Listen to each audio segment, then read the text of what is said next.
Welcome, you deep divers, to another fascinating exploration. Today, we're taking a close look at a company that really stands at a crossroads. Duolingo, Inc. Ticker is DUOL. Now, it's this wildly popular app, right? A global phenomenon. Many of us have probably used it or at least seen Duo the Owl popping up, maybe aggressively reminding you to practice your Spanish. But for those of you thinking about an investment, well, it presents a surprisingly complex picture, kind of contradictory, actually.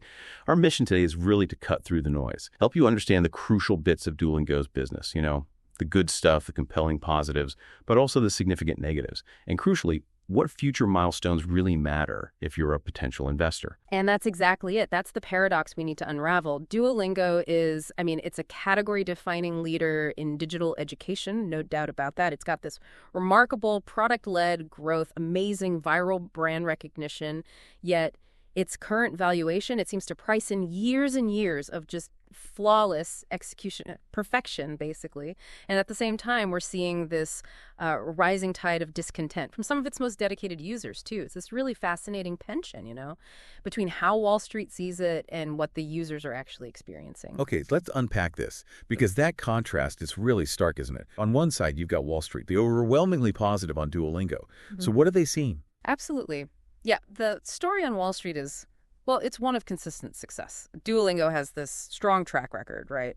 Always exceeding expectations on the key metrics. Things like daily active users, DAUs, paid subscribers, total bookings, all trending up consistently. And this success, it's directly fueled their stock performance. Plus, it's amplified by this perceived, transformative potential of AI. You see analysts consistently raising price targets. They cite the strong growth, the AI angle. But then you flip the coin. Yeah. And you see this growing chorus of negative feedback from the platform's most committed users, especially if you look at forums like Reddit. They're talking about like a perceived decline in product quality. That controversial path update comes up a lot. And the removal of features they valued, community forums, grammar notes, things like that. It sounds like a lot of them feel the app's becoming more of a language learning game than a serious tool, which makes you wonder, right? Why does the stock keep rising when these forums are full of people saying they're canceling? Precisely. And this is where you see management's, let's call it bifurcated messaging. It comes into play. So for investors, they talk growth metrics, AI efficiencies, the financials. But for users, when they roll out big product changes, they frame them with pedagogical rationales, reasons based on learning, like the path update that was justified using learning science principles, spaced repetition, things like that. But this dual-track communication, it really risks eroding user trust. Because a lot of savvy users, they see these changes as being driven more by, monetization strategies than by genuine educational improvement. And the stock market, remember, it focuses on those aggregate high-level metrics, DAUs, paid subscriber growth. And those continue to look strong. Those online forums often represent a very specific group, self-selecting, often highly critical. As long as Duolingo's new users or users coming back outpace the ones leaving, those top-line metrics that drive the stock, they can keep going up. That's a really critical distinction. Okay, so if Duolingo says its mission is universal access to education, how does it actually define long-term success as a company? Is it truly about education or maybe something else? Well, the evidence strongly suggests their primary focus is on building a highly profitable engagement and monetization business. CEO Louis Wanon, he's been very candid about this, actually. He's even said that if engagement conflicts with learning outcomes, the company prioritizes engagement. And he views Duolingo's real competition not as other language apps, but as, unquote, social media and games on your phone, like TikTok. They're fighting for the same slice of your attention span. And you can really see that philosophy baked right into the app itself. It's all about that core gamification loop, isn't it? The streaks, the leaderboards, XP, virtual currency. It's meticulously designed for habit formation, getting you back every day. It reminds me a bit, those social gaming companies from years back, like Zynga. Is that a fair comparison for the business model? It's a very astute comparison, actually. Yeah. The business models, they share a lot of similarities. You've got the freemium structure, a heavy focus on engagement loops, monetization through in-app stuff or subscriptions. The key difference, though, and this is Duolingo's primary defense, is its educational mission. users can kind of justify spending time on Duolingo as productive, right? Yeah. Which gives it more staying power than just a pure entertainment game. But the risk of that boom and bust cycle, like we saw with many mobile game companies, that remains a valid concern for investors. Absolutely. And interesting point, to counter that criticism that they were just optimizing for addiction over education management, actually evolved their internal metrics. They moved away from just counting total sessions. Then they went to time spent learning, and then refined it even further to time spent learning well, or TSLW. Now, this TSLW metric, he gives more weight to activities that actually correlate with better learning gains. So it allows them to align their, let's say, potent engagement engine with a more pedagogical story for the outside world. Right. Okay. Now, let's talk about that freemium model and what you called its mission paradox. So this idea of universal access to education. Sounds great, obviously. But how does the business actually make money from it? And what's the experience like for someone on that free tier?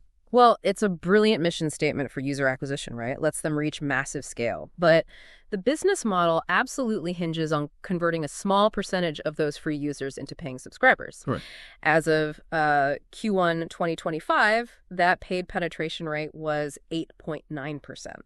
So to get people to pay, they have to introduce friction into the free experience. Friction. Yeah, friction. We're talking ads, lots of ads. The heart system that limits how many mistakes you can make, gating premium features behind the paywall. And the more pressure there is from shareholders for growth, the more incentive there is to increase that friction, make the free version less appealing.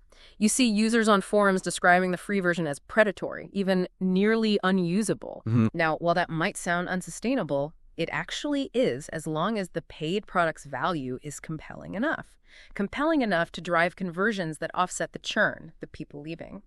The risk, of course, is hitting some kind of tipping point, where the free experience gets so bad it damages that top of funnel growth and the brand itself, which directly contradicts the mission and, poses a financial risk to retention and their really crucial word-of-mouth growth engine. Okay, so what does all this boil down to for someone looking at the numbers? Duolingo's financials seem to present a pretty big challenge for any fundamentals-based investor, mainly because of the valuation. So for a traditional value investor, does Duolingo even make sense right now? From a traditional value investing perspective, honestly, no. It's just not viable. The valuation multiples are, stratospheric is the right word. We're looking at a price-to-sales ratio over 20x and a price-to-earnings ratio around 195x. Yeah. To put that in perspective, most EdTech and SaaS peers, they typically trade at maybe 5 to 7 times price to sales. If you run discounted cash flow analyses models that project future cash generation, they suggest an intrinsic value far below the current market price. Estimates range, but maybe $110 to $173 per share, roughly. So a value investor would likely steer clear until that valuation comes way, way down. So the current stock price isn't really connected to the near-term financial reality then. It sounds like it's being held up by this powerful narrative, this story that Duolingo is becoming the Netflix of education. Is that sustainable? Or is this just, an economic bubble inflated by all the AI hype? Exactly. You hit the nail on the head. To justify this valuation as an investor, you have to buy into some extremely optimistic assumptions. Things like sustained high growth in paid subscribers, much faster than overall user growth. Significant expansion in average revenue per user, ARPU, through things like the family plan, Duolingo Max, successful monetization of the new stuff, math, music, chess, and a clear path to expanding their adjusted EBITDA margins. Even though right now the costs of AI are actually diluting their gross margin, which is otherwise pretty healthy at 73%. So yes, the stock is heavily, heavily influenced by the AI narrative. If that story cools off or if Duolingo fails to show a real durable AI advantage, the stock is highly susceptible to a significant correction because it's priced on future potential, not what they're earning today. On the plus side, in terms of capital allocation, Duolingo has a pristine balance sheet, over $1 billion in cash, no debt, and they're focused entirely on reinvesting for growth, R&D, AI, those new verticals, no immediate plans for dividends or share buybacks mentioned. Okay, let's dive into a specific example where product strategy and user experience really seem to clash. That path update from 2022, that seems like a huge point of contention for users. Oh, absolutely. That update was a pivotal moment. It replaced the old tree structure, where users had more choice, with a strictly linear learning interface, the path. Now, management's official reason was pedagogical. Clearer guidance, better spaced repetition, better learning outcomes over time. But the user backlash was immediate and widespread. Users complained about losing agency, feeling forced onto a rigid track, a cluttered interface. Some even lost progress. What's really fascinating here is that while the path update was framed as pedagogical, it fundamentally serves a business objective. By making the user journey more controlled, more predictable, it became far easier for Duolingo to A/B test everything, to optimize for engagement and ultimately monetization. And the fact that the path takes longer to complete their own research showed this. Well, from a business perspective, that's not a bug. It's kind of a feature. It directly increases user engagement time, more time in app, more chances to show ads or push subscriptions. That definitely raises a big question then. What about Duolingo's actual pedagogical effectiveness? Is it really teaching people effectively? And maybe as a long-term user myself, if I feel like the quality has declined, why should I as an investor still consider putting my money in? Yeah, that's a fair question. There's definitely a widespread perception, especially among more serious language learners, that Duolingo isn't enough for real fluency. It's great for beginners, getting started, building a habit, but probably insufficient for intermediate or advanced proficiency. Even the CEO, Luis Fanon, has acknowledged it takes more than just Duolingo to learn a language well, and while the company publishes white papers, aligns with CEFR standards to counter this, some product decisions, like removing grammar notes and the community forums, often seem to undermine those claims of pedagogical focus. Think about the AI-powered Explain My Answer feature in Duolingo Max. That basically monetizes learning support that used to be available for free through the community. But the investment case, it isn't really based on a single serious user's experience, like yours or mine might be. It's a bet on the aggregate data. Over 100 million monthly active users. Duolingo optimizes for mass casual engagement. And the investment thesis is basically a bet that converting just a small fraction of those millions into profit is sustainable, even if the free experience becomes less enjoyable for some dedicated users. Okay. And speaking of monetization and user experience, there are these significant concerns about the free tier and also about the quality of AI-generated content. How do those fit in? Well, the free tier, yeah, it's become quite frustrating for many. As we discussed, the high frequency of ads, the restrictive heart system, they're often perceived as predatory, clearly designed to push people towards subscribing. Then, with this AI-first pivot, you hear reports of AI slop. The AI slop. Yeah, unnatural sentences, weird errors, content that feels kind of soulless. Now, Duolingo says they have quality control, human oversight, but the sheer volume they're putting out, 148 new courses in just one quarter, it raises questions about how thorough that oversight can really be. This combination definitely contributes to churn, people leaving. And while their overall churn rate, around 28% in Western markets, is actually considered low compared to peers, a growing number of longtime users are specifically citing product decline as their reason for canceling their subscription. That's a worrying trend. So given all these challenges, all these contradictions, what really gives Duolingo its competitive edge? What's its actual moat? Yeah, it's not like a single unbreachable wall. It's more a combination of three key things. First, brand recognition. Duo the Owl, their viral social media. It's created this unparalleled top-of-mind awareness that significantly lowers their customer acquisition costs. People just know Duolingo. Second, gamification expertise. They have truly perfected that product loop. Streaks, leaderboards, variable rewards. It creates a highly engaging, habit-forming experience, and that is incredibly hard to replicate effectively. And third, scale and data. With over 130 million monthly active users, they have a massive data set. They use it for training their proprietary AI models like BirdBrain, which optimizes learning, and they use it for running thousands and thousands of A/B tests on everything. But what's fascinating, and maybe a weakness, is that this moat isn't really built on proprietary technology in the traditional sense. It feels more analogous, as you said, to a social gaming company like Zynga, which makes it potentially more vulnerable to shifts in user tastes or new trends. And those competitive threats seem to be coming from multiple directions, right? What should investors really be watching out for? They absolutely are. It's multi-pronged. First, there's AI commoditization and AI native competitors. As these powerful large language models become more available, the barrier to entry just drops. New apps can pop up leveraging similar tech. Duolingo's defense here is its unique data set and its gamification integration. Second, big tech integration. Imagine Apple or Google deciding to build high-quality free language learning directly into their operating systems. That could severely impact Duolingo's ability to attract new users at the top of the funnel. Third, you have pedagogically superior competitors. Think Babbel, maybe others. They focus on serious learners, often with a more traditional paid-only approach. They could chip away at Duolingo's user base from the top down, the more committed learners. And finally, maybe the biggest long-term existential threat. Real-time translation technology. If translation becomes truly seamless and instant, does the need for functional language learning decrease? Duolingo might need to pivot its whole value proposition towards, say, cultural enrichment or cognitive benefits rather than just communication skills. Okay, so given all those dynamics, what's Duolingo's strategic path forward? How are they planning for future growth beyond just core language learning? And maybe related to that, should investors be concerned about the CEO's initial comments about AI replacing contractors and then having to walk them back? Right. Management has laid out a pretty clear three-pronged strategy, which you could argue implicitly admits there might be a growth ceiling in the core language business eventually. The first prong is that AI-first transition. The goal is faster content creation, novel features like that video call with Lily concept. The risk here, well, yeah, the CEO's initial blunt communication about AI replacing contractors definitely damaged trust.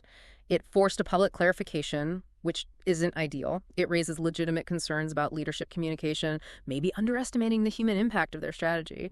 Plus, there's the financial side. The high marginal costs for some of these generative AI features are currently dragging down their gross margins. The second pillar is new verticals: math, music, chess. This is their strategy to expand their total addressable market, their TAM, go beyond language. The chess course, interestingly, was prototyped almost entirely with AI by just 2 non-programmers, shows how fast they could potentially expand, and these are monetized through a unified subscription. Pay once, get everything, the risk. Brand dilution. Is it still the language app? If it becomes the everything app, does that weaken the core brand?